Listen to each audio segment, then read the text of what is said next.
Hello everyone, it's Helen Cosmo and we're Cosmo's Crafty Mom. Welcome back to our channel. So today we're going to talk about craft fairs.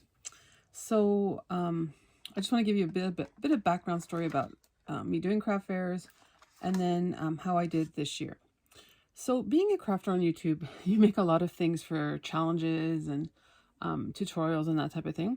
And you end up with a lot of items. So I doing craft fairs are good because you get to see what customers are interested in or looking for. So I'll just go back. So my last craft fairs that I did were in 2019, just before I started my YouTube channel. I had done craft shows probably 20 years ago, and I did okay. But I've always loved craft fairs and I love making things. So I thought, I would try it in 2019. However, in 2019, I didn't have the best experience. I did 3 craft shows in 2019. The first one, the table fee was really low. It was at a Legion somewhere, but she didn't advertise it, so people didn't know about it. It was hidden. So I had no traffic. I think I made, I don't know, maybe $13 in sales. So it was quite disappointing when you make all that stuff and then you don't have any sales. So, and I blame the organizer. She didn't really plan it well. But these are things that can happen. You don't know, right? And then I did another fair at the same location, ironically, but this one, the person in charge organized it and published it, and very successful. I made it, I made a lot more than $13, so I was very happy with that show. So I decided to do a third one, and this one was at a church. The lady was charging $100 for the table, and I thought, wow, that's a lot of money. But in her flyer, she was showing all these people attending this, this craft fair. And I thought, oh, this is great. Like, you want to have people attend your craft fair. However, it was, I think you call it misadvertising. So the pictures were people waiting to go into the church, not actually at the craft fair. So I got fooled, and everyone there, I was a last minute entry, so I paid $100, but everybody else had to pay $150. And everyone was so disappointed with that person. So I know she does other craft fairs now. Whenever I see her name, I avoid her as much as possible. So that was my experience in 2019. And obviously in 2020, we didn't have any craft fairs. And it brings us to 2021. Now, I didn't expect to do craft fairs this year.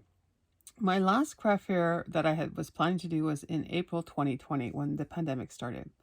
I had made all this Easter stuff, and that's how I started my channel, because I had made all these things. And my son said, Mom, why don't you just put it on YouTube on, how you make stuff? And that was the birth of my channel back in March 2020. So I didn't expect, and where I live, we've been in lockdown forever. Previously we were in lockdown for 8 months, from November till June 2020. So I didn't expect there would be craft fairs. However, at the last minute, the organizer from the April 2020 decided that we were going to have a craft fair. So she told me on November 2nd that we're having a craft fair on November 20th. So I didn't have things planned. I didn't have things ready. So all of a sudden, everything else that I was planning to do, I had to stop and make things for the craft fair.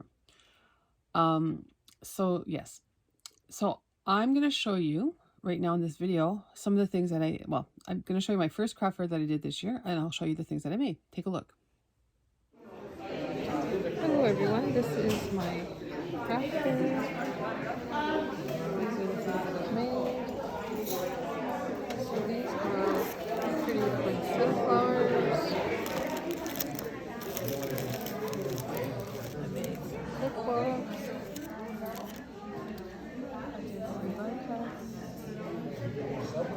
Some tea for 2. There's some tea back in the box, and there's some tea back in the box. I did some angel ornaments.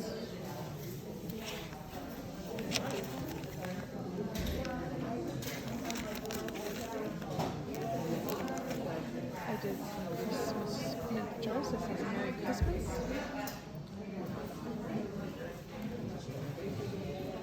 I did some wine tags. There's a whole selection of wine tags. I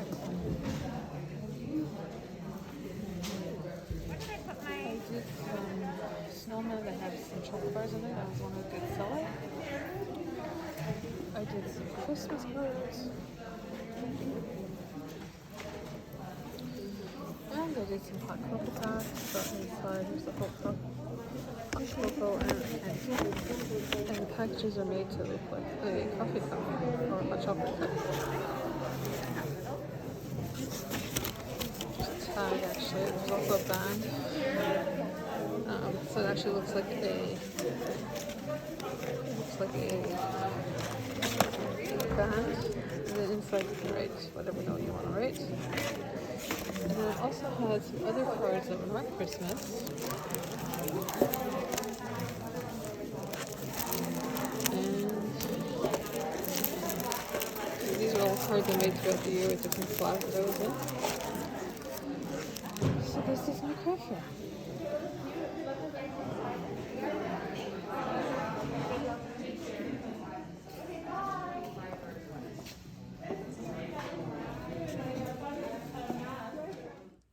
So you can see that I don't make things that are very expensive. I try and limit, my items are $10 and under. So what I ended up doing is I did 2 more craft fairs this year just to give me some idea, like, you know, is there a future in doing craft fairs? So the first one I did was very successful. Then on a whim, I booked another one at the last minute. It was a 2-day craft fair at another Legion. But they had no more room on the main floor and it would be in the basement. So I thought, oh, I don't know. Are people going to go to the basement? So I negotiated to get a better range because I didn't think it was fair to pay the same price as the people upstairs where all the traffic was. Luckily, I wasn't alone in the basement. There was 3 or 4 more other vendors with me. And the bar was in the basement. So that was good. So whatever traffic they had, upstairs, they all came downstairs. So that was really good. And I did really well. That was probably my best show out of the 3 that I did. Really, really well.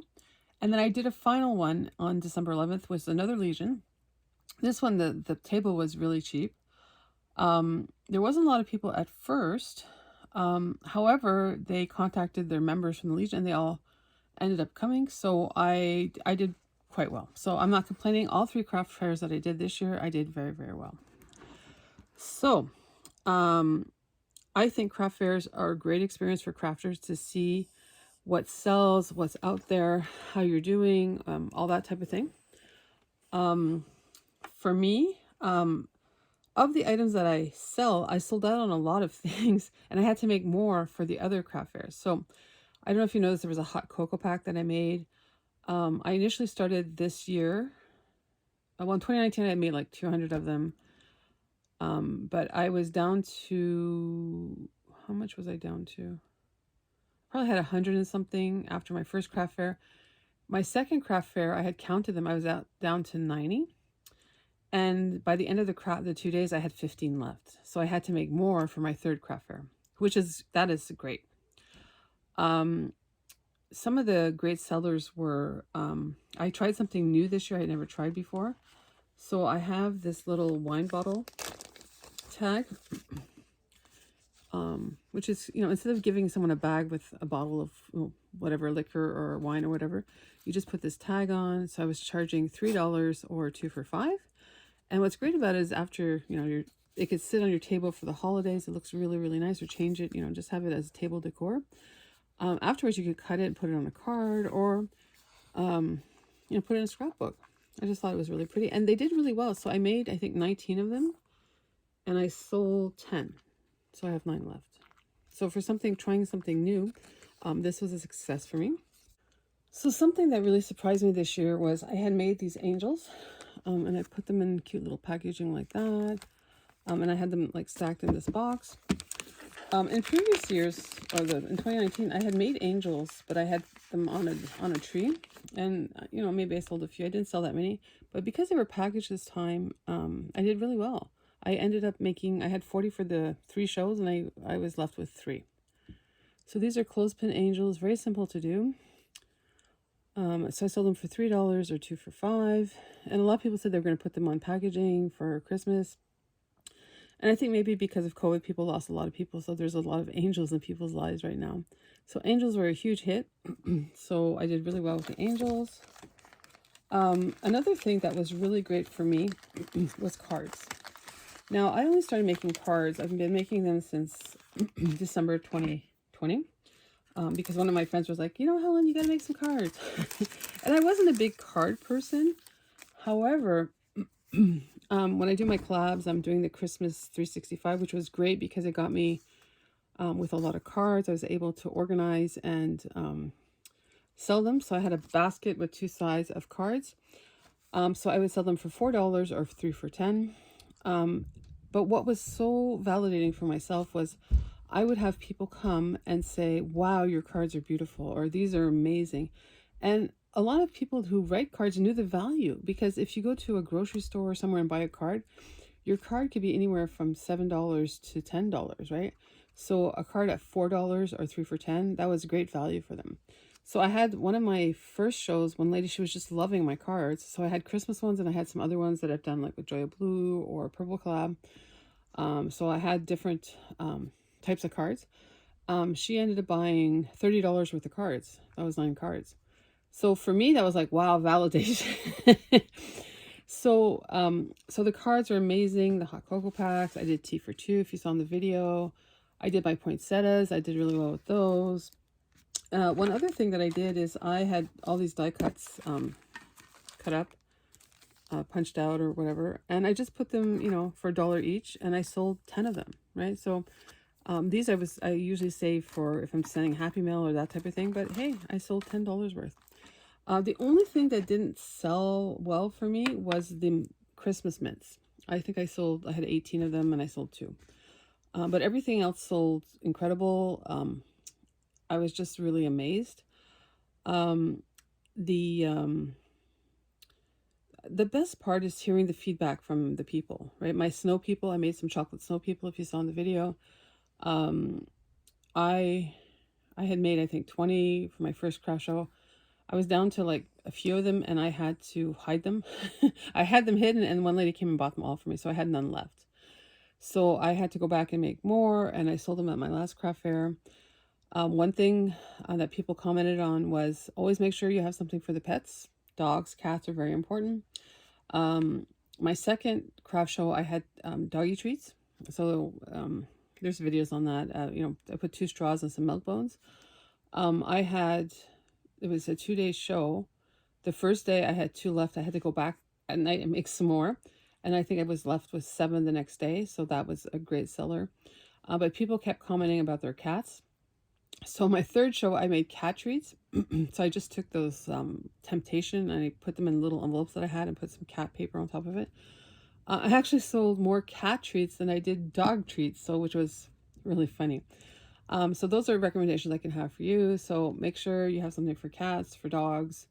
And another comment that I got was cards. So a lot of times in the craft fairs, you'll have mothers or grandmothers and they want to get something for their children or grandchildren to have them more childlike. So I had done something for the Joya Blue and I had a lot of animals and seals and stuff. They sold out because they were like childlike, right? They weren't adult-like, they were childlike.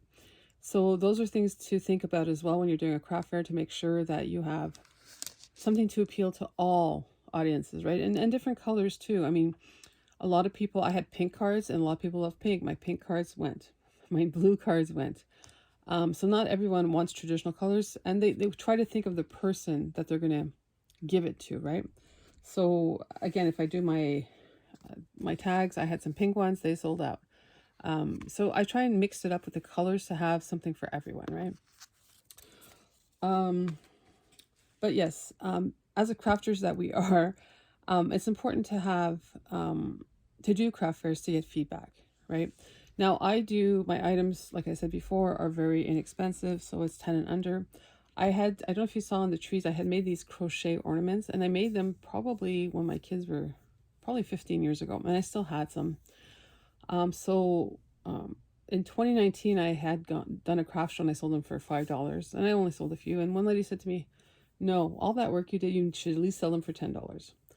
So sure enough, I sold them for $10 this year in 2021. And I think I sold 10 of them. So that was $100 I wouldn't have had. So sometimes, even my angels, I mean, I had them in 2019, brought them back in 2021, and they were such a hit because of the packaging, right? So sometimes also don't give up on an idea.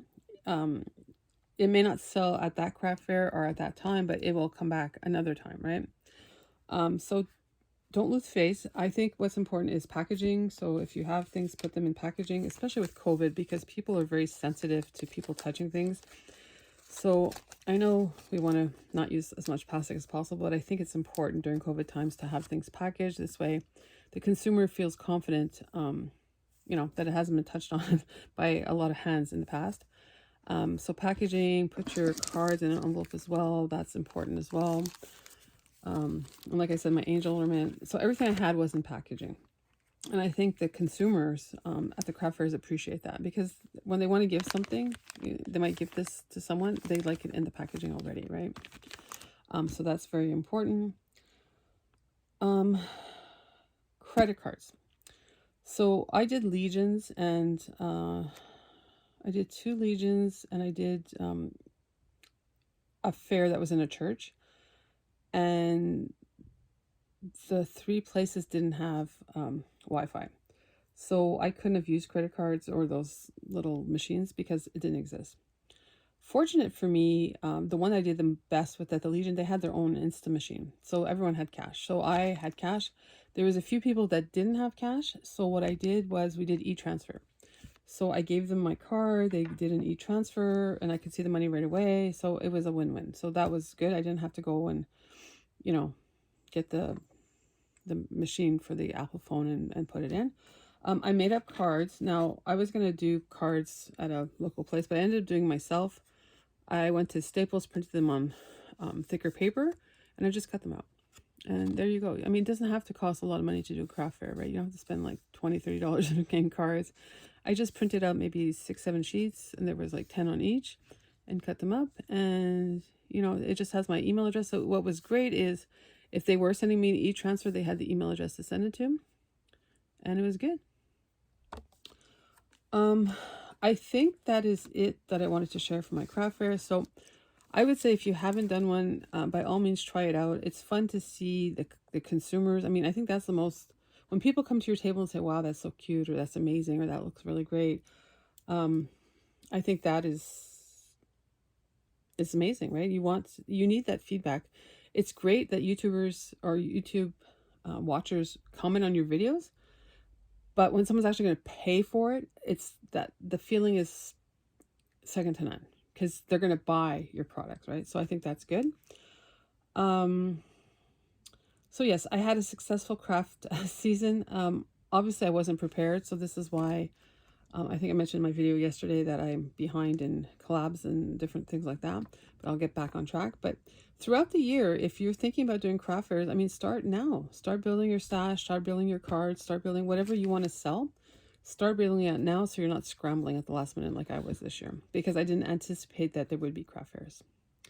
So if you have any questions, please leave them below and I will make sure to answer you. If you like this video, please give Cosmo and myself a paws up. There you go. And if you haven't subscribed to our channel, Cosmo and I would be delighted for you to join our crafty family. Take care, everyone. I hope these craft fair tips were good for you. Take care. Bye.